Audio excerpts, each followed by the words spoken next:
አቶ ዮሴፍ ስለሺ፣ አቶ ታየ ገብረ ማርያም፣ ወይዘሮ ምህረት ይሳቅና አቶ ምስክር ዘለቀ በሰጡት አስተያየት ምርጫው በሰላማዊ መንገድ መከናወኑን ተናግረዋል። ያለምንም ችግር በመከናወኑ ደስታቸውን ለጣቢያችን በሰጡት አስተያየት ገልጸዋል። ሰባተኛ ሀገራዊ ምርጫ ባለንበት አካባቢ በሰላም ሌሊት 12 ሰዓት ወጥተን በሰላም መርጠን በሰላም ተመልሰናል። ሰላሙም የተጠበቀ ነው። ህብረተሰቡም በሰላም ወጥቶ በሰላም የሚፈልገውን መርጦ ገብቷል። እኛም ደግሞ አሁን የመጨረሻውን ቆጠራ ውጤቱን ለማጠብቀን ለመስማት ዝግጁ ሆነን እየጠበቅን ነው። እዛ የተቀመጠው በጥሩ ሁኔታ ለሰው እንደሚገባ ውጪም አስተምሯሉ። ውስጥ ስገባም በጥንቃቄ አስተምሮ ነው። በጥሩ ሁኔታ በሰልፍ ገብቶ ነው ሰው ያለው።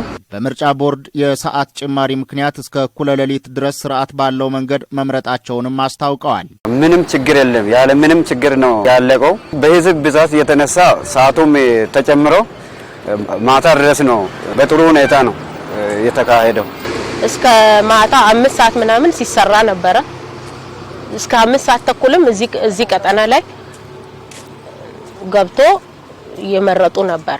የምርጫ ቦርድ ሰራተኞች፣ የጸጥታ አካላት፣ የምርጫ ታዛቢዎችና የፖለቲካ ፓርቲዎች ተወካዮች ኃላፊነታቸውን በአግባቡ ተወጥተዋል ነው ያሉት። በጣም በሚገባ ሁኔታ ሁሉም የድርሻውን ተወጥቷል። ከአንድም አንዱ ምንም ጥፋት የሌለበት የፖሊስ አባሎችና የደንብና ከሰፈሩ 10 የተውጣጡ በልየታ ታይተው ለደህንነት ሲባል ለህዝቡ ደህንነት ሲባል በልየታ ቅርብ ርቀት ሆኖ እየተከታተሉ ነበር። ታዛቢዎችም ለታዛቢዎች በበቂ ሁኔታ ሻይ ቡና እየተሰጣቸው በሰላም አጠናቀናል። ዲሞክራሲን የሚያሳይ አይነት ነገር ያሁኑ ጥሩ አይነት ነው ያለውና እኔ በጣም ቆንጆ ነው። ህብረተሰቡ ምንም አይነት ኮሽታ ምንም አይነት ሰላም በሆነ በአካባቢያችን እንግዲህ ቦንጋ ድሮም ሰላም የሆነ እንትን ነው በሰላም የተጠናቀቀበት ነው። የድምጽ አሰጣጥ ሂደቱ ለአቅመ ደካሞችና ለአካል ጉዳተኞች ቅድሚያ ተሰጥቶ መከናወኑን ጠቁመዋል። ምርጫው በጥሩ ሁኔታ ነው የተሳካው።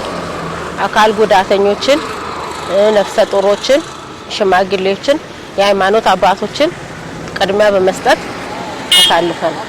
የፖለቲካ ፓርቲዎች ተመራጮችና መራጩ ህዝብ የምርጫው ውጤት ይፋ እስኪሆን በትዕግስት መጠባበቅና ሲገለጽም በጸጋ መቀበል እንዳለባቸው አስተያየት ሰጥተዋል። እንግዲህ እኛም የምንፈልገውን ፓርቲ ይሁን ሌላውን ፓርቲ ይሁን የሚገዛ መንግስት እስኪመጣ ህዝቡን በጉጉት እየጠበቀ ነው። በሰላምና በፍቅር ልንረካከብ እየጠበቅን ነው። ከዛም አሁን እንግዲህ በኋላ ደግሞ የምንጠብቀው የምርጫ ቦርድ የሚሰጠን ውጤት ማየት ብለን ነው የምንጠብቀው። ምርጫ ቦርድ ይፋ እስከሚያደርገው ድረስ ማንኛውም ተመራጭ የፖለቲካ ፓርቲዎች ያለው ውጤት ሲገለጽ መስማትና ያለውን ተቀብሎ በሰላም ሀገሪቷ ላይ የተመረጠው መንግስት በሰላም እንዲያስተዳድር የተደረገበትን ነገር ነው የምንጠብቀው። በትዕግስት ነው ሁሉም ነገር ማለት ገለጻ እስከሚደረግ ድረስ ሁሉም በትዕግስት መጠበቅ አለበት እንጂ ችኮላ አያስፈልግም።